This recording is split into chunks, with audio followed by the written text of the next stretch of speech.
नमस्कार दोस्तों, मैं हूँ यूपी राजधानी न्यूज़ से केशव गौतम। आज मैं मौजूद हूँ बाराबंकी जनपद के विकास खंड मसौली अंतर्गत ग्राम रहरामू। यहाँ पर बुद्ध कथा का आयोजन किया गया है और यहाँ के कथावाचक हैं सुनील कुमार यादव जी बौद्ध। आइए देखते हैं किस प्रकार का इनका कार्यक्रम चल रहा है। उसके बाद हम सुनेंगे भीम आर्मी के जिला प्रभारी हरनंदन सिंह गौतम जी से आज की विचारधारा।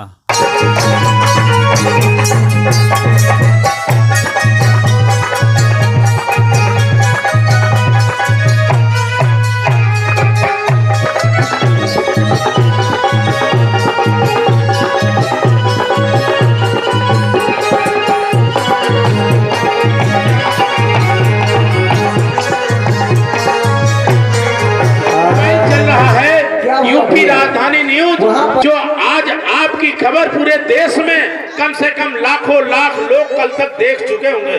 जिनके हाथों में मोबाइल है उन तक ये खबर पहुंच जाएगी।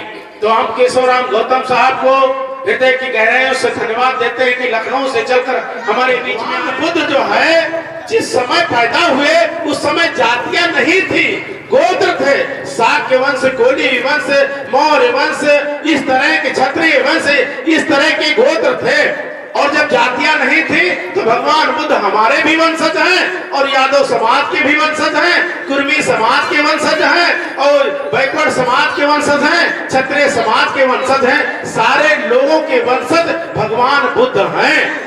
भगवान बुद्ध से बड़ा यशस्वी, प्रतापी, विचारवान, करुणावान इस दुनिया में, इस भारत में ही नहीं पूरी दुनिया में कोई दूसरा व्यक्ति पैदा ही नहीं हुआ।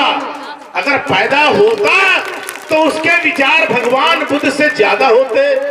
दुनिया में भारत की पहचान अगर किसी से है वो भगवान बुद्ध से है।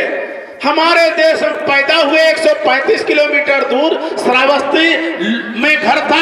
ननिहाल जाते समय लुम्बिनी में पैदा हुए। कहते हैं घर की मुर्गी साग बराबर। हम जानते नहीं, मानते नहीं। जब बाप जीवित रहता है तो बाप का वैल्यू नहीं होता है। बाप चाहे जितना बुजुर्ग हो, माँ चाहे जितनी बुजुर्ग हो, अगर आप अपने घर में एक चौकीदार रखेंगे तो 10,000 रुपया लेगा और तब जाके चौकीदारी करेगा। हमारा माँ बाप तो हमको पैदा किया, अपनी माओ ने अपने पेट में रखा, हमने उसमें मलमूत्र डाला, उसके बाद बाहर, प्रसव के बाद बाहर हम निकले। हमको बोलना नहीं आता था, माँ ने हमकी सेवा करके, हमको सूखे में सुला करके, स्वयं गीले में सो करके हमको बड़ा किया। और बड़ा होते समय जब सबसे पहला शब्द निकला तो जबान से निकला माँ। माँ सबसे पहले शब्द निकला और प्यास लगी तो फिर माँ, माँ का मम कहा, उसके बाद मामा कहा, फिर मामी कहा, फिर पिता से प्रबोध हुआ, उसके बाद चचा से हुआ, परिवार से हुआ, दोस्त से हुआ। जब 4 वर्ष की अवस्था हुई तो गुरु से हुआ। और उसके बाद धीरे धीरे हम बढ़ते गए। हमारे अपने सुख को काट करके हमारे माँ बाप ने, चाहे पिता हो, अपनी खून पसीने की कमाई से खर्च करके हमको कपड़ा पहनाया, दूध पिलाया, खाना खिलाया, अच्छे कपड़े हमको पहनाया। खुद जो है पुराने धुराने कपड़े पहने, हमको अच्छा भोजन खिलाया, खुद जो है बासी भोजन खाया। हमको दूध पिलाया, अपने स्वयं काली चाय पिया। हमको पेवर दूध पिलाया, अपना पानी मिलाकर दूध पिया। तो इस तरह से हमारा लालन पालन, हम हो चाहे आप हो। आज जो माँ है, आज जो पिता हैं, कल बच्चे थे। जो आज बाबा हैं, कल बच्चे थे। इसी तरह ये जो है जगत का श्रृंखला निरंतर बढ़ता रहा। लेकिन धोखा कहां से हो गया? ये कार्यक्रम क्यों कराने पड़ रहे हैं? ये कार्यक्रम इसलिए कराने पड़ रहे हैं कि हमारी माताओं बहनों ने अपने दर्जे को कम कर लिया। किस तरह से? कहेंगे हम कैसे दर्जे को कम कर लिया? इसके दोषी आप ही हैं। कम इसलिए कर लिया, जब बच्चा पैदा हुआ तो आपने कहा इसका मुंडन 6 हाथ, 12 हाथ, 13 हाथ वाली सैलानी माता, वैष्णो माता, चंद्रिका माता, इस तरह के पत्थरों की माताओं के यहाँ उसको ले जाके मुंडन कराने पहुंच गई। तो आप अपने को छोटा कमतर कर लिया। अपने बच्चे को मुंडन कराने वहां गई।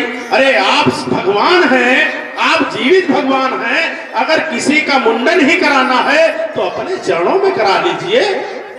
अपने चरणों से अगर बड़ा उद्धार देना चाहिए तो अपने माँ बाप के चरणों में करा दीजिए।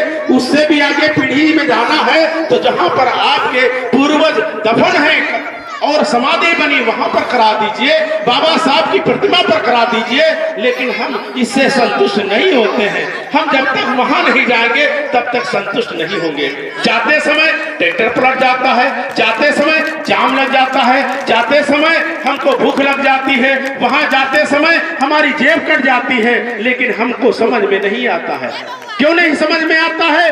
हम अगर अम्बेडकरवादी हो गए तो हमारी जो नंद है, भाभी है, मामी है, नाना है, वो नहीं मानेंगे। भैया ना भांजा हुआ, नाती हुआ, पोता हुआ, इसका मुंडन वही कराना हम माने हैं। अरे तुमने मान दिया, बच्चा हमारा है, तुमने क्यों मान लिया? और हम उनकी बात में चले जाते, पैसा खर्च हो जाता है। अभी ट्रैक्टर टाली पलट गया था गणेशपुर में और कितने लोग मर गए। अटरिया में पलट गया, 60 लोग तालाब में चले गए। वो माताएं, वो चांदका देवी, वैष्णो देवी ट्रैक्टर की पहिया में जोर लगाने नहीं आए कि भक्त हमारे दरवाजे आ रहे हैं, और रास्ते में पलट गया, कुएं से लड़ गया।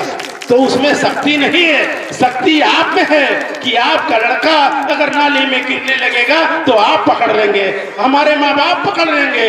हमारा लड़का अगर शराब पी रहा है तो हमारे पड़ोसी कहेंगे कि आपका लड़का बिगड़ रहा है, शराब पी रहा है।